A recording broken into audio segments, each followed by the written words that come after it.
Ali Gauhar Bloch साहब, आपसे शुरू करते हैं। सर, ये नून लीग का रिकॉर्ड है कि जब भी आपकी हुकूमत को कुछ अरसा हो जाता है तो फिर आपकी हुकूमत जो है वो किसी न किसी इदारे के साथ टकराव शुरू कर देती है। 90 की दहाई से शुरू करें तो उस वक्त गुलाम इसाक खान के साथ टकराव, फिर चीफ जस्टिस सजाद अली शाह के साथ टकराव, और फिर उसके बाद सुप्रीम कोर्ट पर हमला भी हुआ, और फिर इस्टेब्लिशमेंट के साथ भी टकराव होता रहा।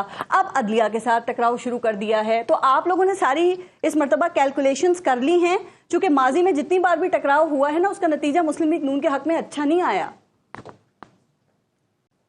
बिस्मिल्लाहिर्रहमानिर्रहीम, ये बिल्कुल आपने ठीक कहा, लेकिन मैं टकराव की बात तो नहीं करता।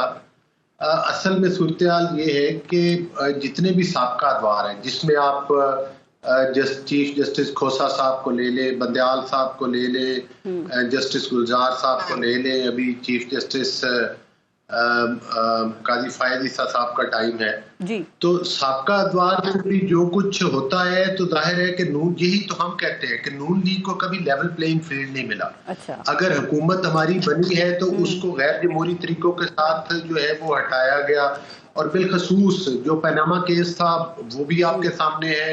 अकामा के ऊपर ना सिर्फ बल्कि हटाया, एक ऊपर जो था वो मॉनिटरिंग जज भी बिठा दिए गए। और अब पहले तो एक थे, अब जब आइन की दोबारा तशरीह की गई है और आइन को दोबारा लिखा गया अदालतों के जरिए, तो 8 जजेस की ड्यूटी लग गई है। और ये भी सहूलत हमारे सियासी मुखालफिन को मुयस्सर है कि वो चैम्बर में जाकर वो अपना मुद्दा बयान कर सकते हैं। तो मैं समझता हूँ कि मामलात जो है, जाहिर है अदालतों पर भी जिम्मेदारी आयद होती है कि वो उन्होंने तो आइन और कानून की तशरीह करनी है, उन्होंने तो आइन का तहफ़्फ़ुज़ करना है। ठीक कह रहे हैं बलोच साहब, लेकिन आपने कल मरियम नवाज की सख्त तकरीर आपने सुनी होगी ना। देखिए, उन्होंने बाकायदा जजेस के ज़मीर की बात की है, आहनी हाथ की बात की। आज आपने मियां नवाज शरीफ को भी सुना होगा, वो भी कहते हैं कि फैसले करने वाले जो हैं उनको सोचने की जरूरत है।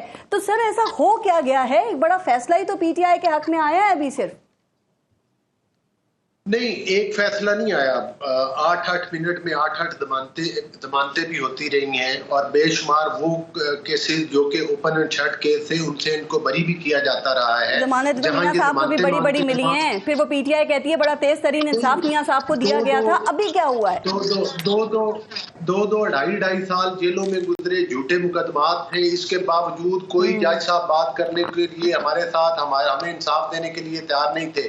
हमारी पार्टी के लोगों को 5-5 साल के लिए नाअहल करार दिया जाता था, हमारी पार्टी के लोगों को जेलों में बंद किया जाता था। आज तो लोग गिरफ्तार बाद में होते हैं, जमानत के पेपर पहले जारी हो जाते हैं। तो बड़ा फर्क है उस वक्त में और इस वक्त में। राइट। तो जाहिर है अगर मामलात को आगे बढ़ाना है तो तमाम जितने भी हमारे आईनी इदारे हैं उन तमाम का फर्ज बनता है कि वो जिम्मेदारी का। चलिए, आपने आईनी इदारों का फर्ज बता दिया, लेकिन आपने एक बात देखी कि जब भी पाकिस्तान में हुकूमत बनती है अली गौहर बलोच साहब, तो कुछ अरसे के बाद फिर उस हुकूमत के जाने की पेशगोइयां शुरू हो जाती हैं, जाने की बातें शुरू हो जाती हैं। लेकिन पता है, इस दफा एक यूनिक सूरत हाल ये हुई है कि आपकी अपनी हुकूमत अब खुद घर जाने के हवाले से पेश गोइयां कर रही है। फिच की रिपोर्ट, उस पर ख्वाजा आसिफ जो हैं उनके खदशात हैं।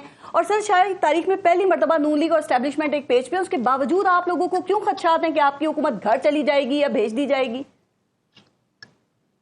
अदलिया ने इस दफा जो है वो एस्टेब्लिशमेंट, तीसरी एस्टेब्लिशमेंट के तौर के ऊपर सामने आने का मेरा ख्याल है फैसला कर लिया।